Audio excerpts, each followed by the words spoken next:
Speaking of great stuff, Alan Quinlan, good morning to you. Morning, lads. How are you? Flying it. How are you keeping? Delighted to see Stevie G, one of your former heroes, get the boot this morning, Quinny. You're delighted, or am I delighted? Are you delighted? I'm disappointed. I'm disappointed because I met him a few times and he was absolutely lovely. And obviously, big Liverpool fan. So is my son. So we met him in Portugal a few years ago as well. And he brought my son out onto the field with him when he was with Rangers. Now that was the downside maybe at the time. We would be Rangers fans, but anyway, he was lovely. So obviously he was a Liverpool legend. So I'm a bit disappointed for him, but that's the nature of the business at the moment. When I saw the result last night, I thought that's it, and obviously it was for but it's a cutthroat business. We've tasked you, I accept, late in the day with picking your 15 and subs from the squad that was named during the week. Maybe a good way to sort of pick through the selections that Andy Farrell and his backroom staff have gone with. So, do you want to kick us off? Yeah, look, it's obviously for South Africa, there's some calls that maybe there should be a bit of mixing and matching here with the selection, but I think you've got to try and win these games as well, and I think there will be obviously some tweaks and changes for Fiji and maybe even Australia, but I think Ireland have to get a start as strong as they possibly can. There's a lot of injuries and some doubts about some of the players, but it kind of self-explanatory. Most of it picks itself. Well, nearly the whole team. Andrew Porter, James Sheehan, Tyke Furlong, James Ryan, Tyke Byrne, O'Mahony at 6, Doris 8, Van der Fleer 7. So that's the forward pack that would have started that third test in New Zealand. Maybe the second one as well, if I'm mistaken. Yeah, I think, look, it's going to be a very physical game, obviously, and you don't have a lot of time together in camp, preparing and trying to get everyone back up to speed. So they're the ones who perform really well. Who did you go for the second row, Quinny? Sorry, James Ryan and Tyke Byrne. Yeah, well, there's no Henderson. Needs must. Obviously, yeah. Obviously, this Ryan Baird is back in the squad. He was in New Zealand as well and putting a bit of pressure on there. He's still a young player. Kieran Treadwell did really well off the bench in New Zealand. So, who are you taking as cover there? Who's your bench cover for the second row? Well, I think again, I'm going with what happened in New Zealand, and Treadwell came off the bench there. There's an argument to put a Joe McCarthy in there. Thomas Aherna's on the A squad. They did really well in South Africa, both those guys. And it's an obvious area of concern that gap is kind of closed with the seasoned internationals of Byrne, Ryan, Henderson. We need more depth there. We need more options there. So Treadwell did really well off the bench again, and he has a knock. So who knows how fit and how well he'll be. Obviously they're picked, so the medical reports on some of these guys that are in the squad that they will make it. Then in the backs, Gibson Park, Sexton. I thought about this long and hard as regards putting making a change. It's obviously Bundyaki is out, but Stuart McCluskey is someone who's been playing outstandingly well for Ulster. I'm delighted he's in the squad. I think he will feature. He'll be pretty close. But obviously Henshaw and Ringrose, again, they know his other inside out, and they're top quality internationals. So I think that's who I'd start in the centres. Ringrose is man of the match every other game at the minute. Yeah, but just every time Henshaw plays, even he doesn't drop his standard as regards commitment and his ability to make things happen. He's an incredibly competitive player and top class international. I think full back. Then before you go there, who are you putting on the bench as cover at 10 and 9? Who am I putting on the bench at 10 and 9? I'm saying Craig Casey. Conor Murray obviously is, you talk about picking players for different games. Maybe he would be the one that would be suited best as regards his physical presence, his ability to defend, and he's been top class at that for a long, long time. But I think obviously if you want that bit of zip off the bench, maybe Casey brings that. So it's a very, very tight one between both of them. There's an argument for both. And, Conor Murray hasn't a lot of games played this year. We'll obviously see tomorrow. He probably will start, should start at this stage, because I think Casey hasn't really trained during the week. So I don't know whether he'll be involved. I doubt if he will be involved. So Conor Murray needs matches and obviously can still do a good job there. But I'd probably go for Casey slightly. Yeah. And Carberry. Yeah. Just on the next level, sort of after that at 10, because I saw with interest the Three Red Kings account on Twitter, a Munster fan account, and they were making the point that Jack Crowley did really well in the Emerging Ireland Tour, but it's Frawley that gets the call up to that extended senior squad regardless. Obviously, it points to a huge ambition for Frawley from Andy Farrell and his team. Yeah, I think obviously they probably see him as the one that can put pressure on Carberry there, as best equipped at the moment. I think obviously what Jack Crowley did in South Africa impressed.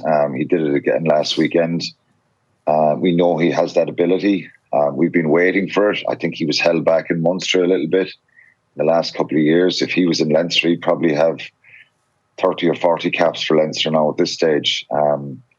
But Frawley's a very good player. He has an ability to put pressure there, and maybe obviously Sexton is going to be gone after the World Cup, and there needs to be players who are used there. That's just the way it's going to work. So Frawley has an ability to do that job, and I think he's a really good player. And it'll be interesting to see this. Does he start against Fiji, or does he? Carberry needs games as well, but how that's managed throughout November. But I think Carberry will be on the bench. I think there is a pecking order, and unless someone does something really consistently good for a number of games or impresses in training, that kind of makes a difference too. If you can turn one of the coaches' heads and then they give him a chance in a big game. So Frawley was to start for Ireland and have a big game. Well, then the narrative kind of changes, doesn't it? Yeah, like you have the slightly, it's not unique, but certainly unusual situation in that he's not really in the pecking order. And I know obviously injuries, if Harry Byrne was there, does he get in ahead of Frawley? If he wasn't injured at the minute, does he maybe get in ahead of Frawley? But you have obviously the slightly unusual situation at Leinster where it's Sexton, maybe Harry Byrne, maybe Ross Byrne, maybe Frawley in that order. But yet when it comes to Ireland, Frawley seems to leapfrog the other three almost. The other two. Yeah, and I think it's literally them looking at it and saying who has the ability. The others have been there and they're not kind of written off.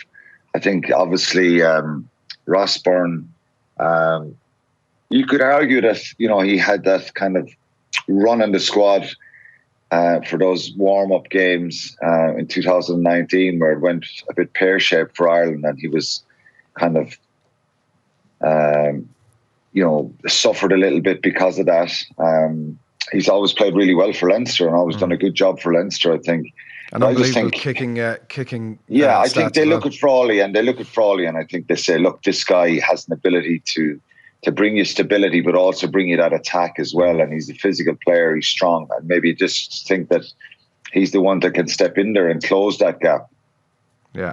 What's your back three? So Hugo Keenan, Mac Hansen, and Robert Balakoon. I'm a fan of Balakoon's. I think there's obviously be merits for putting Jacob Stockdale back in there.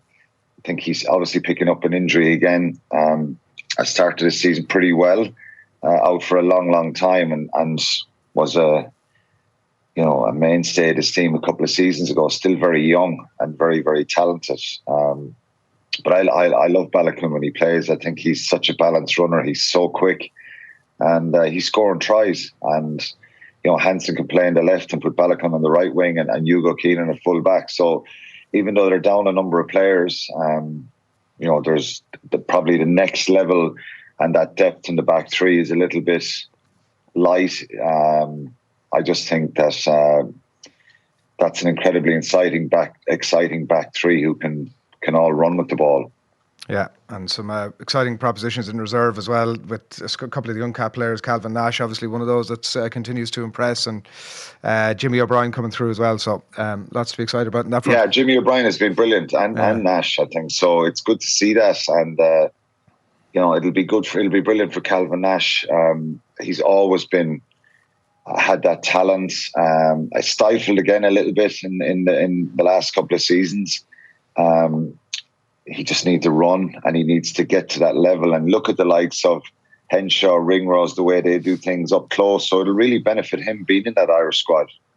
I saw Donald Lennon during the week calling out whether the Munster-Leinster games are a rivalry at all anymore, was the way he put it.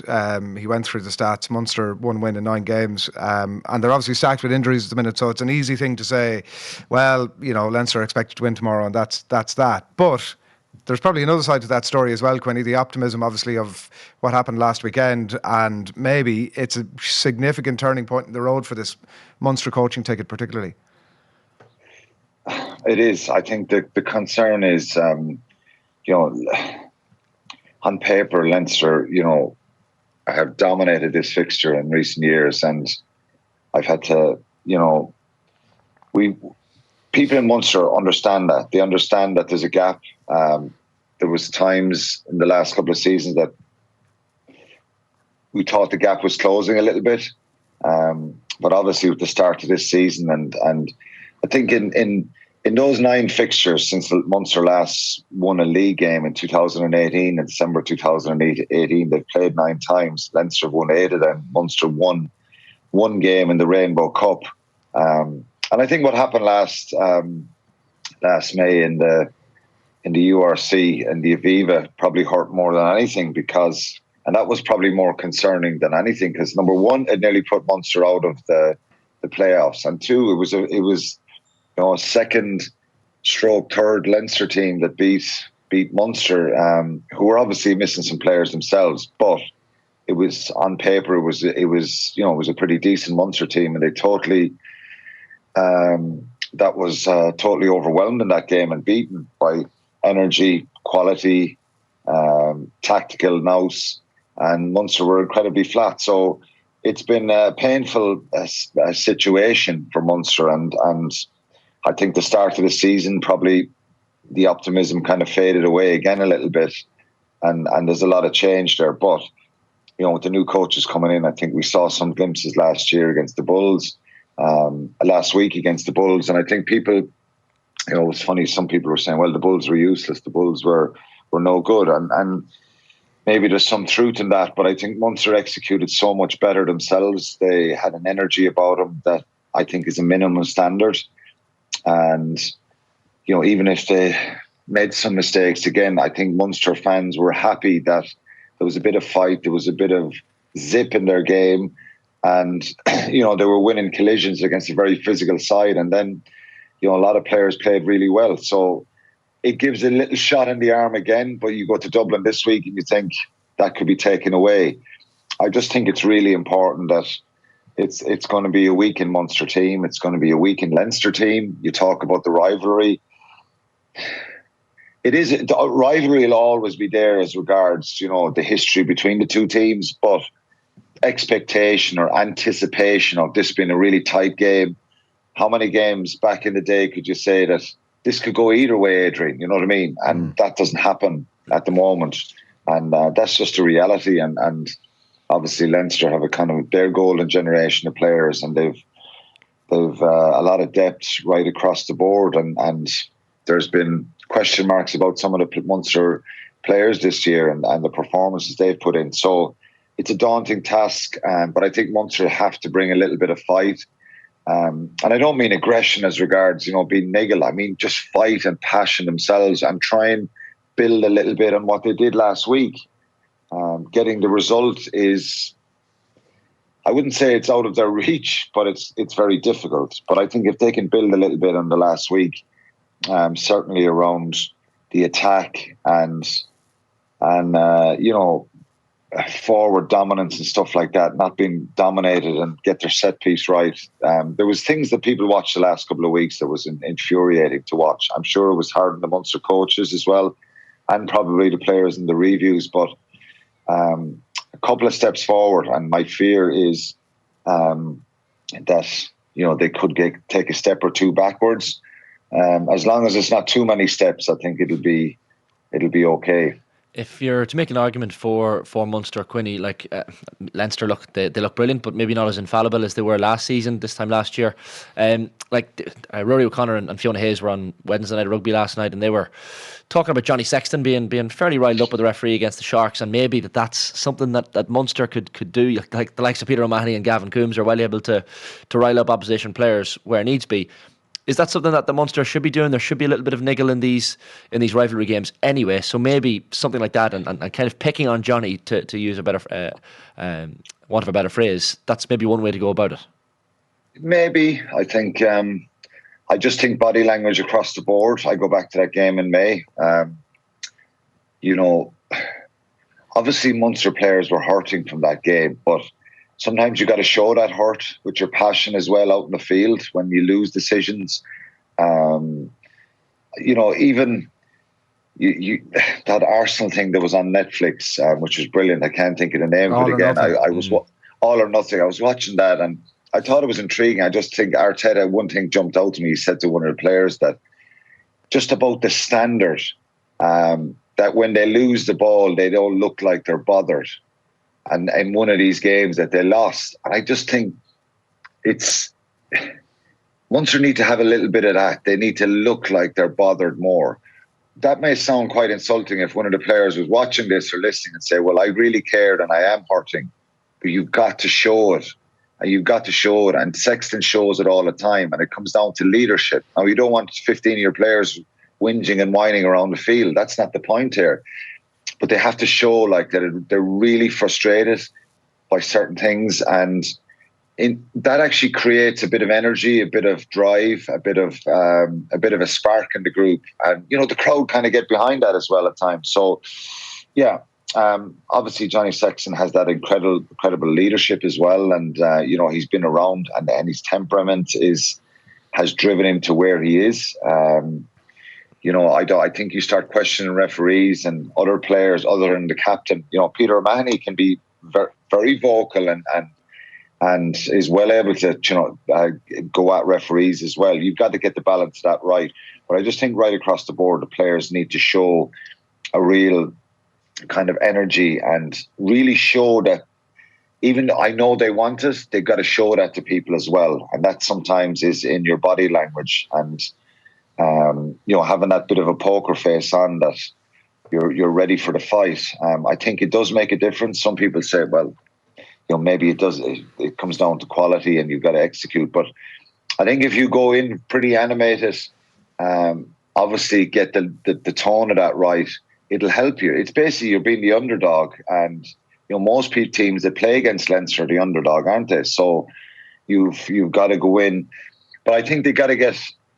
If Munster go to Dublin tomorrow thinking if we've got to focus on stopping Leinster, I think that's been the problem before. And I think Johan van Grand's sides have done that. They've gone to Dublin, kicking the ball a lot, keeping it very tight, keeping it very simple. And yeah, some of the games were tight, 16-9, 16-6. There was two of them there, I think. 23, 15. These kind of score lines but they're still dominant wins. They were never like Munster were going to win those games. I think Munster have to be brave against a very good side who they'll have a number of injuries themselves, but they're cohesive, and when they get their tempo right and their pace, they're very, very dangerous and they can punish sides. So it's a big task, but it's a great opportunity for these players as well. You've got to look at it as opportunity. I think I've spoken there about stuff in the last number of years. If you focus on that too much with this playing coaching group, you get kind of tied up in it. They've got to look forward. And that's what I mean. If I was in that dressing room, I was thinking, right, very, very conscious and aware of how good Leinster are, but also this is an opportunity to go out and show a little bit of fight and bring a bit of passion to the table. Yeah, I'm sure we'll see it as well. Enjoy it. Thanks, Quinny. Yeah, cheers, lads. Thanks. Thanks a lot. We've Connacht Scarlets, of course, tonight as well, 7:35 from Galway.